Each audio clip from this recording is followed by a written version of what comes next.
Good morning. हम पढ़ रहे थे रेडॉक्स अभिक्रिया और हमने रेडॉक्स अभिक्रिया की जो डेफिनेशन दी थी लास्ट में वो दी थी ऑक्सीकरण अंक या ऑक्सीडेशन नंबर के आधार पर। वहीं से हम शुरू कर रहे हैं इसको कि हमने लास्ट में पढ़ा था रेडॉक्स रिएक्शन। क्या लिखा है? Redox reaction. और इस रेडॉक्स रिएक्शन में दो रिएक्शन इंक्लूड होती है, दो रिएक्शन साथ में होती है। एक को हम बोलते हैं ऑक्सीडेशन, दूसरे को बोलते हैं हम रिडक्शन। ऑक्सीडेशन हिंदी में बोलते हैं ऑक्सीकरण और रिडक्शन को हम बोलते हैं अपचयन। हम जो डेफिनेशन दे रहे थे वो किसके आधार पर है? आपके ऑक्सीकरण अंक के आधार पर या ऑक्सीडेशन नंबर के आधार पर। तो रेडॉक्स अभिक्रिया में दो अभिक्रिया इंक्लूड होती है, ऑक्सीकरण अभिक्रिया और अपचयन अभिक्रिया। और हमने ये पढ़ा था लास्ट वीडियो के अंदर कि increase of oxidation number, oxidation number को शॉर्ट में क्या लिख सकते हैं? ON। तो इंक्रीज ऑफ ऑक्सीडेशन नंबर इसका मतलब कि वह अभिक्रिया जिसमें किसी परमाणु, अणु या आयन के, वह अभिक्रिया जिसमें किसी परमाणु, अणु या आयन के ऑक्सीकरण अंक में वृद्धि होती है उसे ऑक्सीकरण कहते हैं। और अपचयन के लिए हम बात करेंगे तो डिक्रीज ऑफ ऑक्सीडेशन नंबर अर्थात ऑक्सीकरण अंक में कमी। तो अगर हमें पूछा जाए कि ऑक्सीकरण अभिक्रिया किसे कहते हैं तो हम कहेंगे वह अभिक्रिया जिसमें किसी परमाणु, अणु या आयन के ऑक्सीकरण अंक में वृद्धि होती है वह अभिक्रिया कहलाएगी ऑक्सीकरण। और वह अभिक्रिया जिसमें किसी परमाणु, अणु या आयन के ऑक्सीकरण अंक में कमी होती है तो उसे हम अपचयन अभिक्रिया कहेंगे। और जब दोनों अभिक्रिया साथ साथ होती है, जब दोनों अभिक्रिया साथ साथ होती है तो उस अभिक्रिया को हम क्या कहते हैं? रेडॉक्स अभिक्रिया कहते हैं। अब हम इनके 2 या 3 एग्जाम्पल ले लेते हैं कि इस ऑक्सीकरण अंक के आधार पर हम कैसे पहचान करें कि यह अभिक्रिया ऑक्सीकरण है या अपचयन। लास्ट वीडियो में हमने ऑक्सीकरण अंक ज्ञात करना सीख लिया था कि किस प्रकार से हम ऑक्सीकरण अंक ज्ञात करते हैं। मैं एक अभिक्रिया लिख रहा हूँ सिंपल सी, FeCl2 प्लस SnCl4। उत्पाद क्या बना इसका? FeCl3 plus SnCl2। अब देखो बेटा, हमें यहाँ पर समय Cl है, यहाँ पर इस Fe का ऑक्सीकरण अंक निकालोगे तो इस Fe का ऑक्सीकरण अंक कितना आएगा? +2 आएगा। अगर Sn का ऑक्सीकरण अंक निकालोगे तो +4 आएगा। इस Fe का ऑक्सीकरण अंक निकालोगे तो +3 आएगा और इसका निकालोगे तो +2 आएगा। अभिक्रिया इक्वल नहीं है तो इसको इक्वल कर दे, बैलेंस कर दे, ठीक। तो इस Fe का आयरन का ऑक्सीकरण अंक कितना है? +2। इसमें लास्ट वीडियो में इनका ऑक्सीकरण अंक किस प्रकार से ज्ञात करते हैं वो मैंने बताया था। तो जो बच्चे आज फर्स्ट बार ये वीडियो देख रहे हैं वो इससे पहले वाला वीडियो जरूर देख लें। Sn का ऑक्सीकरण अंक +4 है, यहाँ Fe का निकालोगे तो इसका +3 आएगा और इसका निकालोगे तो +2 आएगा। अब देखो, समान एटम है उनको मिला दो आप। इस Fe को मैंने यहाँ Fe से इस प्रकार से मिलाया और इस Sn को मैंने यहाँ से इस Sn के साथ मिलाया। अब देखो, यहाँ पर Fe का ऑक्सीकरण अंक +2 से +3 हो रहा है। यहाँ पर इस Fe का ऑक्सीकरण अंक +2 से +3 हो रहा है, अर्थात ऑक्सीकरण अंक में क्या हुई? वृद्धि।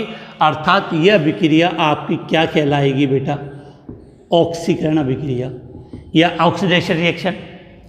और यहाँ देखो Sn है वो +4 से इसका ऑक्सीकरण अंक कितना हो गया +2, अर्थात ऑक्सीकरण अंक में कमी आ गई, अर्थात यह अभिक्रिया कौन सी हो गई अपचयन। यह अभिक्रिया कौन सी हो गई अपचयन। तो ऑक्सीडेशन नंबर के आधार पर हम किसी भी अभिक्रिया में ऑक्सीकरण और अपचयन की पहचान कर सकते हैं, अर्थात FeCl2 से जो FeCl3 बन रहा है वो तो कौन सी अभिक्रिया है ऑक्सीकरण, और SnCl4 से SnCl2 बन रहा है वो है आपकी अपचयन अभिक्रिया, और दोनों अभिक्रिया एक साथ हो रही है तो इस कंप्लीट अभिक्रिया को आप क्या नाम दोगे, रेडॉक्स अभिक्रिया। इसका एक एग्जाम्पल और समझ लेते हैं जिससे अपनी प्रॉब्लम ना आए। देख रहा हूँ यहाँ पे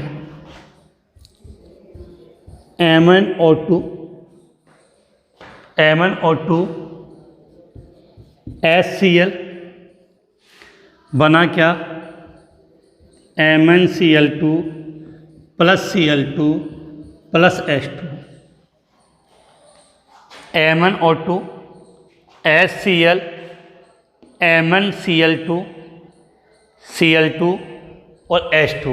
बेटा इन सभी में मैं सबका ऑक्सीकरण अंक निकाल के बता सकता हूँ चाहे तो। जैसे हम अगर इस Mn की बात करें, ऊपर वाली रिएक्शन मिटा देता हूँ जिससे ऑक्सीकरण अंक ज्ञात करने में प्रॉब्लम ना आए अपनी। ये दूसरा एग्जाम्पल इसका कि मुझे इस Mn का ऑक्सीकरण अंक निकालना है, तो MnO2 है जिसका ऑक्सीकरण अंक निकालना है, उसको मैंने क्या माना X।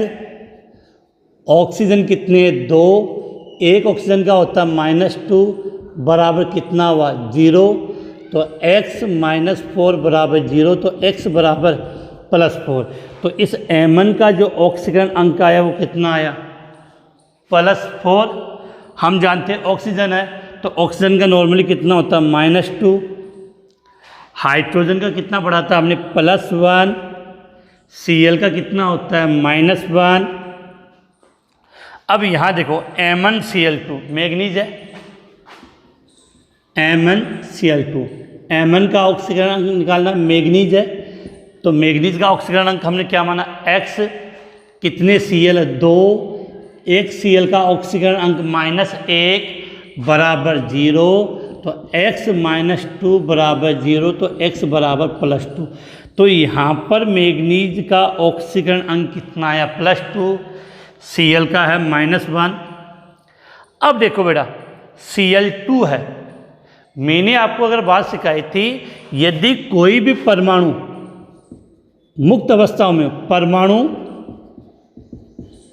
या अणु कैसी अवस्थाओं में हो, मुक्त अवस्था में हो, तो उसका ऑक्सीकरण अंक कितना होता है 0। कितना होता है 0। तो यहाँ याद करना कि Cl2 का ऑक्सीकरण अंक कितना है 0 है, हाइड्रोजन का +1, ऑक्सीजन का -2। अब गौर से देखो ऑक्सीकरण अंक में अंतर कहाँ आ रहा है, यहाँ Mn +4 से Mn2+ हो रहा है, यहाँ Mn +4 से +2 हो रहा है। इसके अलावा ऑक्सीजन में कोई अंतर नहीं है, हाइड्रोजन में अंतर नहीं, Cl में अंतर है। यहाँ Cl -1 है, यहाँ पर भी -1, कोई अंतर नहीं। लेकिन यहाँ देखो यहाँ Cl -1 है और यहाँ Cl का क्या 0, तो अंतर आया, तो इनको मिला दो। अब देखो -1 से क्या हो रहा है 0, तो ऑक्सीकरण अंक में वृद्धि। नहीं समझ में आया तो समस्या संख्या इस प्रकार से होती है जैसे -3 -2 -1 0 +1। तो अब -1 से जब 0 हो रहा है ऑक्सीकरण अंक, -1 से ऑक्सीकरण अंक 0 हो रहा है, तो इसका मतलब ऑक्सीकरण अंक में क्या हुई वृद्धि। तो यहाँ पर ऑक्सीकरण अंक में वृद्धि है तो ये अभिक्रिया क्या कहलाएगी ऑक्सीकरण, ऑक्सीडेशन। और यहाँ पर ऑक्सीकरण अंक में क्या हुई कमी, तो ये अभिक्रिया क्या कहलाएगी अपचयन, या जिसको आप क्या बोलते हो रिडक्शन। तो ऑक्सीकरण अंक या ऑक्सीडेशन नंबर के आधार पर आप किसी भी अभिक्रिया में ऑक्सीकरण और अपचयन की पहचान ईजिली कर सकते हो। इसलिए मैंने कहा था कि हम जितने भी डेफिनेशन पढ़ते हैं उनमें सबसे बेस्ट रेडॉक्स अभिक्रिया के लिए डेफिनेशन होगी, तो वो किसके आधार पे होगी ऑक्सीकरण अंक के आधार पे। तो उम्मीद है इतनी बात समझ में आ गई होगी। अब इसको हम थोड़ा सा आगे बढ़ाते हैं, टॉपिक की तरफ आते हैं, मेन टॉपिक की तरफ। तो इस प्रकार से आप किसी भी अभिक्रिया में ऑक्सीकरण और अपचयन अभिक्रिया की पहचान कर सकते हो। अब जब आप पढ़ोगे तो आपको ये 3 शब्द इस चैप्टर में बार बार मिलेंगे, उनको अपने कंफर्म करना है। एक शब्द मैंने लिखा है ऑक्सीकरण, दूसरा शब्द आपको मिलेगा ऑक्सीकारक, तीसरा शब्द आपको मिलेगा ऑक्सीकृत। शब्द आराम से समझ में आ रहा होगा। एक शब्द को नाम दिया मैंने ऑक्सीकरण, दूसरा है ऑक्सीकारक, तीसरा है ऑक्सीकृत। ऑक्सीकरण तो बेटा अभिक्रिया होती है, और उस अभिक्रिया में जो पदार्थ भाग ले रहे हैं वो 2 प्रकार के हो सकते हैं, तो ऑक्सीकारक और दूसरा ऑक्सीकृत। एक और यहाँ समझते हैं, अपचयन, अपचायक और अपचयित। ऑक्सीकरण के लिए, अपचयन के लिए अपचयन, अपचायक, अपचयित। अब देखो हम यहाँ डेफिनेशन ले रहे हैं इलेक्ट्रॉन के आधार पे, इलेक्ट्रॉन के आधार पे। तो आपने ऑक्सीकरण के लिए क्या लिखा था कि वह अभिक्रिया जिसमें इलेक्ट्रॉन का त्याग होता है उसे आपने क्या नाम दिया था? ऑक्सीकरण। वह अभिक्रिया जिसमें इलेक्ट्रॉन का त्याग होता है उसे आपने ऑक्सीकरण नाम दिया था। ये इसको बड़ा अलग से ऊपर से लिख देंगे, थोड़ा इजीली समझ में आ जाए कि ऑक्सीकरण का मतलब क्या था? इलेक्ट्रॉन का त्याग। अपचयन के लिए आपने क्या पढ़ा था कि वह अभिक्रिया जिसमें इलेक्ट्रॉन को ग्रहण किया जाता है, वह अभिक्रिया जिसमें इलेक्ट्रॉन को ग्रहण किया जाता है वह अभिक्रिया क्या कहलाएगी? अपचयन अभिक्रिया कहलाएगी। इतना तो हमने पढ़ा था। अब हम बात किसकी कर रहे हैं? ऑक्सीकारक और अपचायक पदार्थ की। ऑक्सीकारक को बोलते हैं ऑक्सीडाइजिंग एजेंट और अपचायक को बोलते हैं रिड्यूसिंग एजेंट। तो ऑक्सीकारक पदार्थ क्या होता है? ये तो डेफिनेशन थी, परिभाषा थी, अभिक्रिया थी। अब पदार्थ की बात करें कि वह अभिक्रिया या कि जब कोई परमाणु, इसके लिए बात करूं, जब कोई परमाणु, अणु या आयन इलेक्ट्रॉन ग्रहण करता है, बेटा विशेष बात बोलो, त्यागता नहीं है। जब कोई परमाणु, अणु या आयन इलेक्ट्रॉन को ग्रहण करता है, इलेक्ट्रॉन को ग्रहण करता है, अर्थात जो ग्रहण करेगा उसका क्या होता है? अपचयन। उस पदार्थ को हम ऑक्सीकारक कहते हैं। कन्फ्यूजन क्रिएट होता है, मिलता इससे ऑक्सीकरण से आप समझोगे ऑक्सीकारक, ऑक्सीकारक नहीं बेटा, इस ऑक्सीकारक का रिलेशन होता है अपचयन से। तो ऑक्सीकारक के लिए मैंने क्या कहा कि जब कोई परमाणु, अणु या आयन इलेक्ट्रॉन को ग्रहण करता है, इलेक्ट्रॉन को ग्रहण करने का मतलब है अर्थात उसका क्या होता है? अपचयन होता है। उस पदार्थ को हम क्या नाम देंगे? उस पदार्थ को ऑक्सीकारक कहेंगे। और ऑक्सीकारक पदार्थ इलेक्ट्रॉन ग्रहण करके, इलेक्ट्रॉन ग्रहण करके किस में परिवर्तित हो जाता है? अपचयित। ऑक्सीकारक पदार्थ इलेक्ट्रॉन ग्रहण करके क्या हो जाता है? अपचयित। इसका मतलब ये तीनों शब्द एक ही रिलेटेड है, अपचयन, ऑक्सीकारक और अपचयित। फिर से रिपीट कर रहा हूँ, हमने यहाँ लिखा था अपचयन, वह अभिक्रिया जिसमें कोई परमाणु, अणु या आयन इलेक्ट्रॉन का त्याग करता है, इलेक्ट्रॉन रिमूव करता है, सॉरी इलेक्ट्रॉन ग्रहण करता है, कि वह अभिक्रिया जिसमें कोई परमाणु, अणु या आयन इलेक्ट्रॉन को ग्रहण करता है उसे अपचयन कहते हैं। अब अपचयन अभिक्रिया में जो इलेक्ट्रॉन ग्रहण करेगा वो पदार्थ, उस पदार्थ को हम क्या बोलते हैं? ऑक्सीकारक। परमाणु, अणु या आयन इलेक्ट्रॉन ग्रहण करता है ऑक्सीकारक, और जैसे ही ऑक्सीकारक इलेक्ट्रॉन ग्रहण करता है तो वो क्या बन जाएगा? अपचयित। अब देखो हम आगे बात करें, ऑक्सीकरण। ऑक्सीकरण का मतलब वह विक्रिया जिसमें कोई परमाणु अणु या इलेक्ट्रॉन का त्याग करता है। तो अपचाय का मतलब क्या होता है कि वह परमाणु अणु या आयन इलेक्ट्रॉन का त्याग करता है। वह परमाणु अणु या आयन इलेक्ट्रॉन का त्याग करता है, अर्थात उसका क्या हो, ऑक्सीकरण। अर्थात उसका क्या हो, ऑक्सीकरण। उस पदार्थ को हम क्या कहेंगे, अपचायक। उस पदार्थ को हम क्या कहेंगे, अपचायक।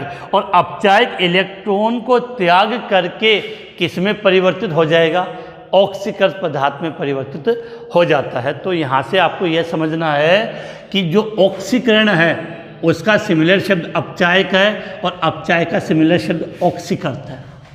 इसको मैंने इस प्रकार से क्रॉस में मिलाया है कि अब अपने को याद कर रखना है। डेफिनेशन तो समझ में आ गई होगी कि इनकी डेफिनेशन आ जाती है कि ऑक्सीकारक क्या होता है और अपचायक क्या होता है। तो यहाँ से लिख दोगे वह परमाणु अणु या आयन जो इलेक्ट्रॉन ग्रहण करता है, अर्थात जिसका क्या हो बेटा, जिसका अपचयन होता है। अर्थात जिसका अपचयन होता है उसे ऑक्सीकारक कहते हैं। और यहाँ आप क्या कह सकते हो कि वह परमाणु अणु या आयन जो इलेक्ट्रॉन का त्याग करता है, अर्थात जिसका ऑक्सीकरण होता है उसे अपचाय कहते हैं। अब बेटा एग्जाम में क्वेश्चन जो आता है डेफिनेशन से ज़्यादा आपको एक समीकरण दी जाएगी और उस समीकरण में ऑक्सीकारक, अपचायक, ऑक्सीकृत और अपचित पदार्थ की पहचान करना होता है कि उस अभिक्रिया में कौन सा ऑक्सीकारक है, कौन सा अपचायक है, कौन सा ऑक्सीकृत है और कौन सा अपचयित है। तो इसको समझने के लिए एक सीधा सा एक तरीका बता रहा हूँ। डेफिनेशन आप यहाँ से नोट कर सकते हो अपने। बाकी मैंने आपको बता दिया कि मेरे नीचे लिखे व्हाट्सएप नंबर पर आप मैसेज कर देना। जो नीचे लिखे व्हाट्सएप नंबर है उन पर आप मैसेज कर देना। मैं इस चैप्टर के आपको नोट्स और बुक की PDF आपको सेंड कर दूंगा। अब यहाँ से आपको याद क्या रखना है, हमें ऑक्सीकरण अंक के आधार पर, ये तो इलेक्ट्रॉन की बात थी, हम ऑक्सीकरण अंक के आधार पर किसी भी ऑक्सीकरण और अपचयन अभिक्रिया की आप आसानी से उसके बारे में बता सकते हो। तो आपको याद रखना है कि जहाँ हम ऑक्सीकरण की बात करें उसी के लिए हम क्या लेंगे, अपचायक है, और वो ही क्या मानेंगे, ऑक्सीकृत। तरीका बता रहा हूँ जिससे अपने को इजीली याद हो जाए कि आपको एक सीक्वेंस याद करना, ऑक्सीकरण, अपचायक, ऑक्सीकृत, एक ही चीज़ है। अपचयन, ऑक्सीकारक, अपचयित, ये तीनों एक ही है। एक सिंपल सा मैं समीकरण लिख रहा हूँ जिसको समझने की कोशिश करना। CuSO4 क्या लिखा बेटा, कॉपर सल्फेट। क्या लिखा मैंने, CuSO4, और इसकी CuSO4 प्लस Zn क्या बनेगा, Cu प्लस ZnSO4। अब देखो यहाँ इनके ऑक्सीकरण अंक निकालने, इसमें कॉपर का ऑक्सीकरण अंक होगा बेटा +2। Zn परमाणु मुक्त अवस्था में है, इस कारण से इसका ऑक्सीकरण अंक 0। यहाँ कॉपर परमाणु मुक्त अवस्था में है तो इसका ऑक्सीकरण अंक 0, और ZnSO4 है तो इसका ऑक्सीकरण अंक, यहाँ Zn का ऑक्सीकरण अंक, कॉपर का ऑक्सीकरण अंक कितना है +2, यहाँ पर Zn का ऑक्सीकरण अंक 0, यहाँ कॉपर का ऑक्सीकरण अंक 0 और यहाँ Zn का ऑक्सीकरण अंक +2। अब समान परमाणु को मिला दो, तो कॉपर से कॉपर मिलाया और Zn से Zn मिलाया। अब देखो कॉपर +2 से कितना हुआ, 0, तो ऑक्सीकरण अंक में कमी आई, अर्थात यह अभिक्रिया क्या कहलाई, अपचयन। यह अभिक्रिया क्या कहलाई, अपचयन। और Zn है वो 0 से +2 हुआ, अर्थात यहाँ पर ऑक्सीकरण अंक में वृद्धि हुई। यहाँ पर क्या हुई, ऑक्सीकरण अंक में वृद्धि हुई, अर्थात यह अभिक्रिया ऑक्सीकरण कहलाई। अब एग्जाम में क्वेश्चन क्या पूछा जाता है वो समझ लो, जो सबसे ज़्यादा इंपॉर्टेंट है कि निम्न अभिक्रिया में इन 4 पदार्थों की पहचान कीजिए कि इस अभिक्रिया में कौन सा पदार्थ ऑक्सीकारक है, कौन सा अपचायक है, कौन सा ऑक्सीकृत है और कौन सा अपचयित है। तो यहां लिख रहा हूं मैं,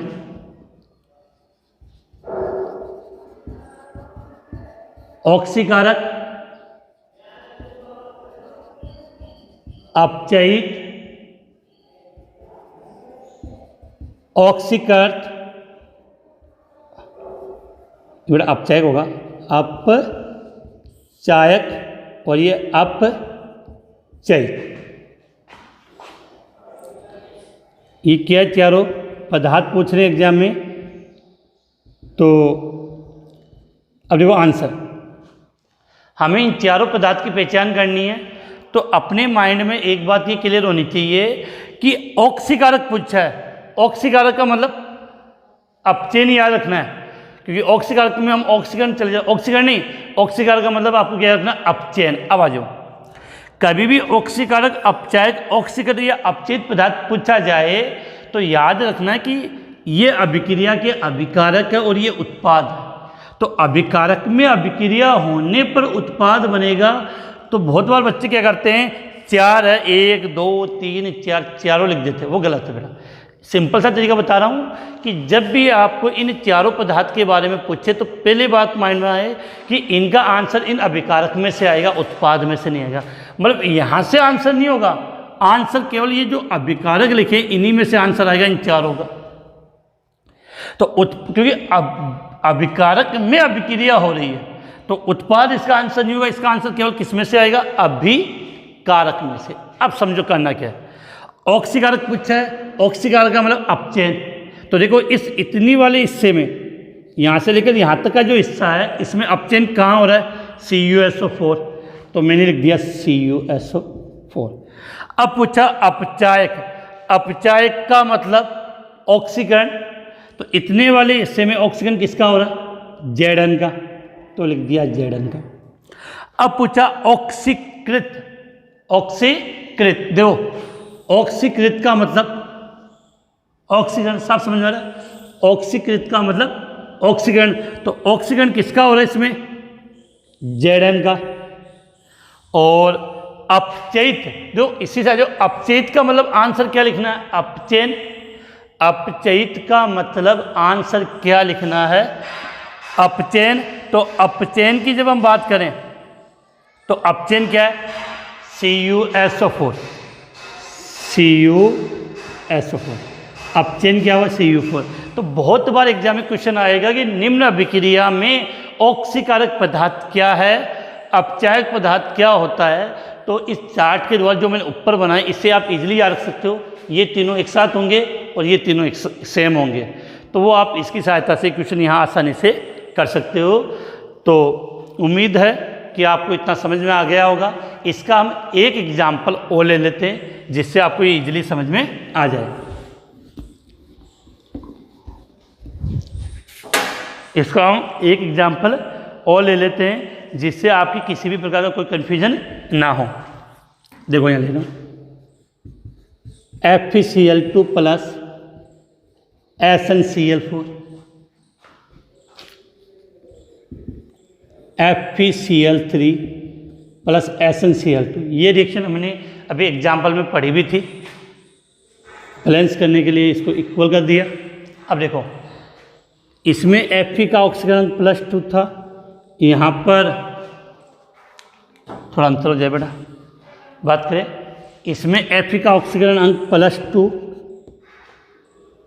Sn का +4, Fe का +2 +3 आएगा और Sn +2। ऑक्सीकरण अंक कैसे निकालते वो मैंने बता दिया, तो वहाँ से आप निकाल सकते हो। तो इसमें Fe2+ और यहाँ पर Fe3+। तो इसका मतलब ऑक्सीकरण अंक में क्या हुई, वृद्धि। तो ये अभिक्रिया क्या कहलाएगी, ऑक्सीकरण, ऑक्सीडेशन। यहाँ Sn4+ से Sn2+ बन गया। इसमें जो SnCl4 है वो SnCl2 में कन्वर्ट हुआ, तो +4 से +2, तो इसका मतलब ये अभिक्रिया क्या हो गई, अपचयन। प्रश्न ये भी पूछ सकता है कि इसमें कौन सा ऑक्सीकरण है, तो इनका ऑक्सीकरण हो रहा है और ये अपचयन है। अब क्वेश्चन जो एग्जाम में आता है वो यही पूछा जाता है कि निम्न अभिक्रिया में कौन सा पदार्थ ऑक्सीकारक है और कौन सा पदार्थ अपचायक है। तो चारों के हम नाम लिख लेते हैं। ऑक्सीकारक, अपचायक, ऑक्सीकृत और अपचयित, चारों के मैंने नाम लिख दिए। ऑक्सीकारक, अपचायक, ऑक्सीकृत, अपचयित। क्लियर हो गया। अब मैंने क्या बताया था कि ऑक्सीकारक पूछे तो आंसर क्या लिखना, अपचयन। तो अपचयन लिखना, तो अपचयन के लिए SnCl4 और SnCl2 दोनों है। आंसर का तरीका क्या था कि आपको आंसर केवल किधर देना, उत्पाद वाले, सॉरी अभिकारक वाले में इससे में आंसर आएगा, इधर वाले में कोई आंसर आएगा नहीं। तो इसको तो भूल ही जाओ, इसको तो हम भूल ही जाएं, क्योंकि अपने को आंसर केवल कितने में से देना है, इसमें से। अब ऑक्सीकारक का मतलब अपचयन, ऑक्सीकारक का मतलब अपचयन, तो अपचयन किसका, SnCl4, तो इसका आंसर आ गया SnCl4। क्लियर। अब बात करें अपचायक। अपचायक का मतलब ऑक्सीकरण, तो ऑक्सीकरण किसका है, FeCl2, FeCl2। ऑक्सीकृत, ऑक्सीकृत में देखो बेटा यहाँ से चले कहाँ आ गए, ऑक्सीकरण। तो अर्थात ऑक्सीकृत पूछा जाए, ऑक्सीकृत पदार्थ पूछा जाए तो आंसर क्या होगा, ऑक्सीकरण। तो ऑक्सीकरण किसका हो रहा है, FeCl2 का। अब पूछा गया अपचयित। अपचयित का मतलब अपचयन, या अपचयित का मतलब सीधा अपचयन देना, तो अपचयन SnCl4। तो इस प्रकार से आप किसी भी अभिक्रिया में ऑक्सीकारक, अपचायक, ऑक्सीकृत और अपचयित पदार्थ की पहचान कर सकते हो। अब एक क्वेश्चन मैं आपको हल करने के लिए दे रहा हूँ, जिसका आंसर आप मेरे नीचे लिखे व्हाट्सएप नंबर पर सेंड कर दें। जिसका आंसर आप मेरे जो नीचे आपको व्हाट्सएप नंबर नज़र आ रहा है उस पर मैसेज कर देना। प्रश्न ये है आपका MnO2 + HCl क्या बनाया था, याद हो तो MnCl2 + Cl2 + H2। ये समीकरण मैंने समझा दी थी। बैलेंस करने के लिए 4, ठीक है, और यहाँ कितना हो जाएगा, 2 आ जाएगा। अब इस रिएक्शन में आपको ऑक्सीकारक पदार्थ, अपचायक पदार्थ, ऑक्सीकृत पदार्थ और अपचयित पदार्थ के बारे में बताना। तो इनका इसको हल करके नोटबुक में मेरे व्हाट्सएप नंबर पर आप अपने वो फ़ोटो है जो सेंड कर देना, जिससे मुझे पता चल जाए कि आप पढ़ाई कर रहे हो या नहीं कर रहे हो। आज की क्लास हम यहीं समाप्त करते हैं। इसके बाद बेटा अपना सबसे इम्पोर्टेंट टॉपिक आएगा रेडॉक्स अभिक्रिया को बैलेंस करना, रेडॉक्स अभिक्रिया को संतुलित करना, इक्वल करना, जो हम नेक्स्ट वीडियो में देखेंगे।